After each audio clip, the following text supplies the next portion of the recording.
Hey mamas, welcome back to day 5 of All I Want for Christmas is a Biblical Birth. We are taking a look today at Genesis 20. We are going to talk about Sarah and her conception of Isaac. And so if you would like to take a look at what the word says about birth, what God has to say about birth, and who he is impacts you and your pregnancy, your birth, and your postpartum, and your motherhood journey, then stick around for this video. Hi everyone, my name is Leslie. I'm a disciple, wife, mom, and childbirth doula, and this is where I share about all things birth, faith, and family. I'm so excited that you're with me here today. We're going to dive right in. I'm going to give you a synopsis of what happens in Genesis 20, and we are going to break down what is God saying here. Okay, so in Genesis 20, Abraham is now moving down south. He's in this area called Gerar, and there is a king named Abimelech, okay? And Abraham tells Sarah to tell the king that they are just siblings, okay? And so Abimelech takes Sarah as a wife. And what then happens is that God gives Abimelech a dream and says that do not sleep with Sarah. That is Abraham's wife. And he says, well, I didn't know that, Lord. I didn't, I'm like, he's like, I'm sorry, I didn't know how. And he's just like, I know you didn't know. That's why I didn't let you sleep with her. Just return her to Abraham. He's a prophet. Don't do it. And so Abimelech calls Abraham and is like, what kind of curse are you trying to bring upon me? Like, you told me this woman is your sister. God tells me she's not. Like, when first he tells his council, and his council's like afraid, like, oh, you better hurry up and do this. Then King Abimelech calls Abraham and tells him, like, what are you trying to do? You're trying to bring a curse upon me? Like, why didn't you tell me that she's your wife? And he was like, well, honestly, I didn't think you feared the Lord. So that's why I didn't tell you. And also he says, and also she is technically my half sister. We have the same father. And so all of that to say that then Abimelech is like, well, you know what? Take her back. She's yours.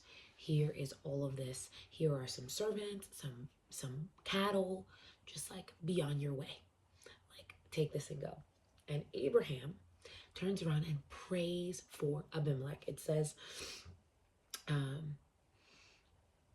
here in verse 17, so Genesis 20:17. So Abraham prayed unto God, and God healed Abimelech and his wife and his maidservants, and they bare children. So for the Lord had fast closed up all the wombs of the house of Abimelech because of Sarah, Abraham's wife. So they weren't able to conceive. And here was God having Abraham pray for something that his own wife didn't have, something that he himself hadn't seen. Go ahead, Abraham, pray for this family that does not walk with the Lord, although he does have fear of God since he did respond to the dream that God gave him. Go to this, what would be considered pagan family. Pray for them. Pray for the wombs of the women in this house to be opened.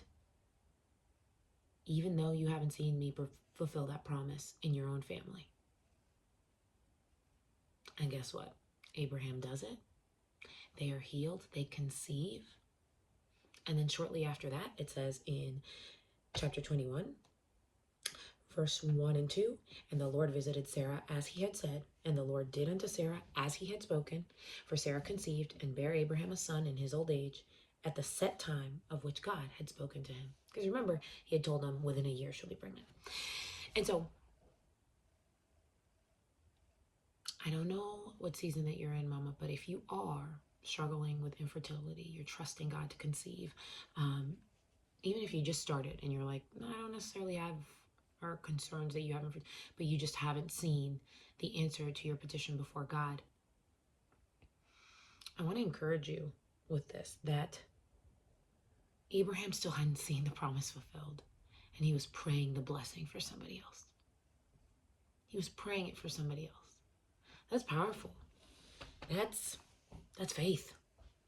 That's faith there. I mean, let's set aside the fact that Abraham and Sarah and their marriage, we could do a whole video on analyzing their marriage and the things that they needed to work on. The Lord was trying to teach them, and the mistakes that they made and the repercussions of those mistakes for generations, right? But here's God in the midst of that. Look at him showing them grace. Look at him showing them mercy. Look at him being like, I'm still, Abraham is who I chose. Abraham and Sarah, I've chosen them. I've set them apart. I'm going to take care of them. In the midst of that, he is, even though, to me, it makes, even though I don't think it was right for him to let the man take his wife, God protected her. So in the midst of the husband maybe making not the best decision for his family, God still protected the wife. Pretty awesome, huh? God's protection of Sarah in this chapter. It's just, there's so much here about showing about the character of God. The fact that he would show up to an unbelieving man and put the fear of the Lord in him, that he would do what's right, and that Abimelech would restore Sarah to her husband untouched. Wow. Wow.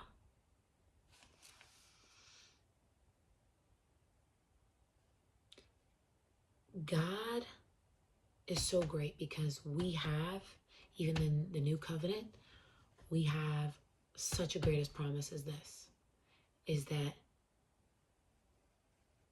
God doesn't move on our behalf based on our character, but on Jesus's, based on what Jesus did on the cross, based on his sacrifice, his perfection. God, the Bible, Jesus said, pray and ask for things in my name and they shall be given to you. Why is that so important? Because Yeshua God is our salvation. Just, it's in his name. God is our salvation. We can't save ourselves. We can't do it perfectly. Abraham and Sarah are a perfect example here. We can't. We can do absolutely nothing. And when we try to control things and do things in our own time, like Sarah in our last video, going to give Hagar to Abraham. And now here, Abraham, like, not even thinking, hey, God told me he's going to give me a child through this wife, but hey, I'm just going to, please, to spare our lives, maybe if you could just pretend that we're just siblings, you know? Like, what? What is going on here? And yet, God is faithful. Yet, God protects them. Yet, God does what he says he will do. But this call to prayer for Abraham is important as well. This call to prayer for Abraham is important. And it's a call similarly for us. One more thing I want to leave y'all with. I took a look, because I always like to take a look at names, and I always wondered, like, what's the difference between Sarai and Sarah, or and why that name change? And what you'll hear most likely is that, like, oh, Sarai means my princess, and Sarah means just princess, because her role was just like, she wasn't just Abraham's or just for this family. She was like a mother, ended up being a mother of many nations because through Isaac, all of that. But I read this article that's got so much into it. I highly recommend. I'm going to link it down below. It's from the Armstrong Institute of Biblical Archaeology. And I'm just going to put it to you in short. Sarai, it looks like, when you look at it deeply, at the history, the archaeology, all the stuff behind it, it looks like it was a foreign name, potentially pagan, potentially a name of nations that did not serve God. Remember, they were coming out of idolatry, leaving their father's home, who worshipped idols and all that stuff. They were Chaldeans, right? They were coming out of that. Her name seems to have a connotation or some type of connection to that background. And that's why God changed it to no. That's who you were, but I'm calling you now to be Sarah, princess, royal, like, the head, the mother, the matriarch to a royal line that's going to come from you through Isaac. It's just, And so I'm like, wow, Lord, a woman who heard your promise, not just once from what you told her husband, but also twice from what you said to her when the angel, when your angel visited them and told, and she heard and laughed when you said that she would be pregnant within a year. And yet, you still fulfilled your promise. And yet, you still, after she laughed, renamed her and said she's a princess. I've called her to royalty. And I am just in awe of the goodness of our God, in awe of his mercy, in awe of his grace, in awe of him constantly giving us more than what we deserve. And so I want to encourage that. I want to encourage you with that today, that regardless of your past, regardless of who you used to be or what you were or what other people said you were or what you did, God is still God. He's the day yesterday, today, and forevermore. And you have the opportunity to today align with his word, align with what he said over you, align with his promises, and move in the direction, act in faith. Faith without works is dead. And so, and as we take a look even, and that can be as simply as just what Abraham did here. He just walked in obedience. He prayed for Abimelech. That's what he was supposed to do. That's what he was called to do. He prayed for him. That's what he did. That was his step of obedience. But regardless of the disobedience, the rebellion, the idolatry, whatever we've had in the past, we have the opportunity to today obey the Lord. Today, do what he says, regardless of what relationships we messed up in the past, how we messed up as a wife, how we messed up as a friend, how we messed up as a sister, or whatever, a mother, whatever. Today, we have the opportunity to turn a new leaf, to obey God to what he's telling you to do today, right now, in this minute, in this season, what he's calling you to do, regardless of how many times you feel like you've been going in circles, like I'm in this cycle over and over and over that just repeats itself. You have the opportunity to change that today. I'm sure Sarah felt like that. Like, man, this isn't the first time my husband's done this to me. It wasn't, but it sure was the last. Walked in obedience. He prayed.